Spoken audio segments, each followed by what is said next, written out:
Unfortunately, SATs and ACTs are not the only tests that you will have to take.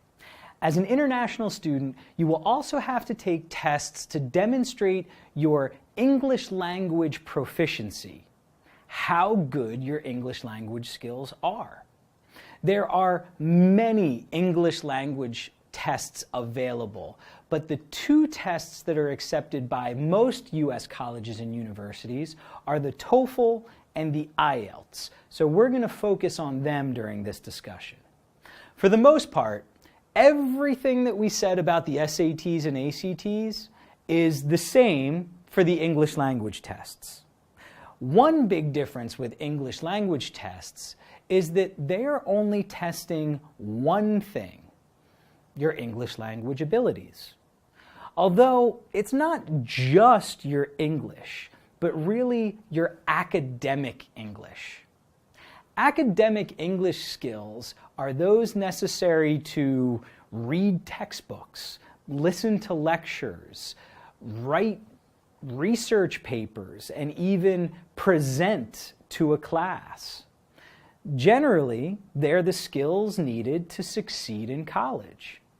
Your English might be good, but how good is your academic English?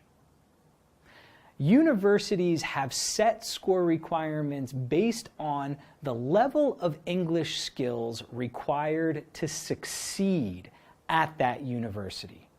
Schools understand the tests and they use them as a tool. So if a school requires a 100 on the TOEFL, then you know that your English has to be really good to keep up with the level of work at that specific school. You might also notice that schools have section score requirements. A school that requires a lot of reading as part of their academic studies might have a higher reading section score requirement. Sometimes you'll even see these score requirements by major. A major like nursing, for instance, that requires students to communicate and interact with patients might have a higher speaking score requirement, or maybe even a higher listening score requirement. Nonetheless, these tests are a measure of your language ability, not your academic ability. The two are related. Your language ability will, of course, affect your academic ability, but they are definitely not the same thing. Another big difference is that while schools have a range for SAT and ACT scores, they often have minimum scores for TOEFL or IELTS. If a school says they want 100 on the TOEFL, then they want 100 on the TOEFL. While not true at all schools, missing the TOEFL requirement by 1 or 2 points might actually lead to a denial. Some schools will list 2 scores, a minimum score and an average score. In these cases, you always want to aim for the average score. You'll notice that the average score can sometimes be significantly higher than the minimum score. To give yourself the best chance of admission, you want to reach that higher average score instead of just meeting that minimum requirement. For the most part, schools don't care how high your scores are as long as you meet the requirements. This is especially true at schools with high score requirements. For example, if a school requires 100 on the TOEFL and you score a 105, you really don't need to take the test again. Scoring a 110 on a retest is not going to significantly improve your chances for admission. So it's better to use that time, money, and effort to improve another part of your application instead. For schools with lower score requirements, remember to check the minimum versus the average. If a school requires a 79 on the TOEFL and you have an 80, it meets the requirement, but you could probably help your chances of admission by increasing to an 85 or a 90. Another big difference is what kind of proof of English language proficiency a school will accept. While schools largely do not care if you submit the SAT or the ACT, some schools do care which English test you submit. Some schools accept the TOEFL or the IELTS. Some schools prefer one test over the other, or even only accept one test or the other.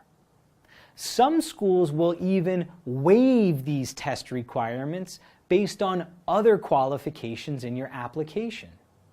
The most important thing you can do is understand a school's English requirements so that you can fulfill them, and also so that you don't do extra work to fulfill them. Otherwise, there are a lot of similarities with the other tests. When submitting your English test scores, the scores must be sent to the university directly from the testing agency. Photocopies or scanned copies of your score report will often not be accepted to meet application requirements because they're not official. Now, when it comes to timing, again, you first have to decide which test to take. And again, I have seen students do great on the TOEFL and not so great on the IELTS. And I've seen students do great on the IELTS and not so great on the TOEFL. Both tests are similar, but they are not the same. Both tests have sections for reading, writing, listening, and speaking. But one big difference is that the speaking section of the IELTS is actually done face-to-face with a person, while the speaking section on the TOEFL is done through a headset on a computer. Like any tests, the style of the questions and the pace of the tests are very different. Once again, I would encourage you to take practice tests for both exams to see which one you prefer, which one clicks with you and your English skills, as well as your style of testing. If the practice tests are not enough, take each of the real tests once before committing your preparation to one test or the other. Now take out your planning calendar. Look at your deadlines and think about your current English language abilities. Where are you starting and where do you need to get to? How long will it take you to get there? Can you get there before your application deadlines? Remember that with English language testing, you want to give yourself some time in between the tests to actually improve your skills. Taking a test every month, for instance, might not give you enough time between tests to improve your language abilities. Mark some potential dates on your calendar, and again, if you can, start early so that you can leave space in between each test date. Remember, these tests are all about your language skills. If your skills are good, your scores will be good too. Focus on your skills and your scores will come.